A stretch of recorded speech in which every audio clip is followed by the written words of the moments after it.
Hey everybody, it's Bruce with Tabletop Alliance, and in this video, I'm going to be sharing information from an scholarly article on games and education. This one is Meet the New School Board. Board games are back, and they're exactly what your curriculum needs.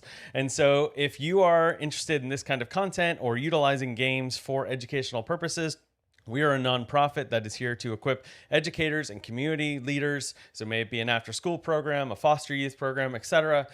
We want to hear from you and engage with you. And if you like this content and believe in games for education, make sure to click subscribe on this YouTube channel so that way you can get all this content, as well as make sure to like our Facebook page so you can be engaged in the ongoing content, post your own content as well. So again, today's article is Meeting the New School Board. Board games are back, and they're exactly what your curriculum needs. This is from the School Library Journal from 2009. The author's name is Harris. And so just to share some of what's going on here. So this was particularly about using games in a library curriculum. Now, those who are not in the library setting, you might not know that libraries often have a very strict curriculum of the programs and the criterion in which they bring in new content. So maybe a board game library in their library or a program that they're having. So I'm going to read some quotes from here just to kind of explain what's going on. So new board games involve a sophisticated thought process that challenge kids to think critically. And while playing the game, friends engage in an inquiry-based research process by applying critical thinking skills such as analysis, synthesis, evaluation, and organization to inform and knowledge in order to construct new understandings, draw conclusions, and create new knowledge. To quote a performance indicator from the American Association of School Librarians, AASL, Standards of the 21st Century Learner, that is actually an indicator, 1.1 of those standards, by the way. That whole quote I was just reading you about how games can increase knowledge and construct new understanding, that was an actual learning outcome from the AASL, which is fantastic. These standards and set the framework for instruction within school libraries that define the skills, actions, responsibilities, and self-assessment regarding the work with students in the library setting. Engaging students to learn through play is not a new idea. Harris continues, and based on how many animals learn that way, the connection is probably instinctual. It's evolutionary. It's part of who we are. For some educators, however, this concept may be radical. And if that is you, I encourage you to subscribe to this channel because we want to help lessen that burden for you.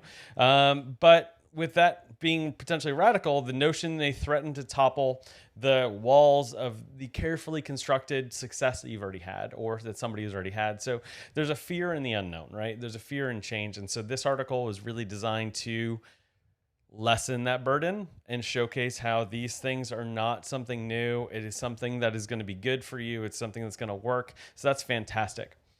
So one thing that was fascinating about this is they actually talked about hobby gaming. And so if you are a gamer and are on Board Game Geek and all those things, you know what I'm talking about. But for those who don't, beyond just the mass market games, there's this whole hidden hobby of board gaming. And these are games that are perfect for the educational setting. But what's fascinating is they called them designer board games in this, and it's fascinating how they say you need to evaluate them. So designer board games are typically designed into one of two ways, one by theme or mechanics. So if you're a gamer, that would be a Euro game for the mechanics, or an Ameritrash game, sometimes referred to as, for these more thematic.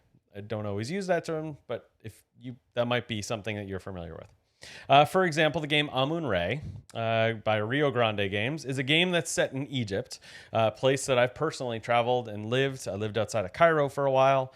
And in this game, it's part of an ancient civilization collection, along with other games about Greece, Rome, and China.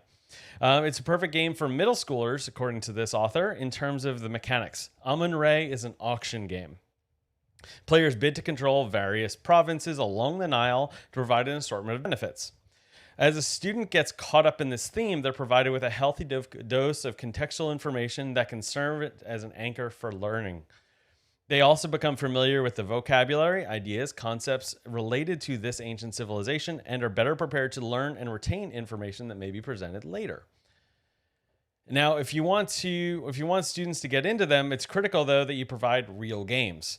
And it's not some sort of worksheet. It's not like dice masquerading as educational games. If there's any doubt to a game's authenticity, Harris continues, that you ask yourself, it's something that you'd actually want to take home and play for fun. If not, don't use it for educational purposes. The games that are in a library's collection or a school's collection must be authentic and designed for enjoyment, because that's the way you're actually going to get people to play. So the one thing that they continue here about designer games is talking about alignment and how you have to actually play the game in order to figure out what that is, because looks can be deceiving. So you need to understand the mechanics and how they play out. So aligning games presents a new and yet familiar challenge for many librarians. You may be accustomed to providing materials that support the classroom needs through curriculum-based content. With games, there's the added dimension of alignment through the mechanics is only often revealed through play. At first glance, the game Oregon by Rio Grande Games as well seems like a nice game about westward expansion and Manifest Destiny. But when you actually play it, though, you quickly realize that it's actually a math-based game that addresses Cartesian coordinates. And so what we're here to do is to bring people together to share experiences like this. So if you have used Oregon, for example, and realized it's a great game for math, well, we want to share that voice and spread that voice. And so please do connect with us, and because we want to raise up the voice of helping each other through all of this and equipping each other with the knowledge, resources, and more to be successful and use games for your outcomes. So this is a really cool article on the library setting, which many are not familiar with, but it's really cool and shows the power that games can have. And so if you believe in that, and if this encourages your heart, make sure to subscribe to our YouTube channel right here while you're here. Hop on over to our Facebook, and if you want to learn more, go to tabletopalliance.org, and you can click About Us. And if you are ever so inclined, we would humbly ask for donations. That way we continue these efforts. And you can do that just by clicking Donate, whether that be for in-kind or financial opportunities. But hey, we'll see you again in 2 Mondays for the next Motivation Monday for you to use games for your educational purposes. So until then, go make your positive impact on the world.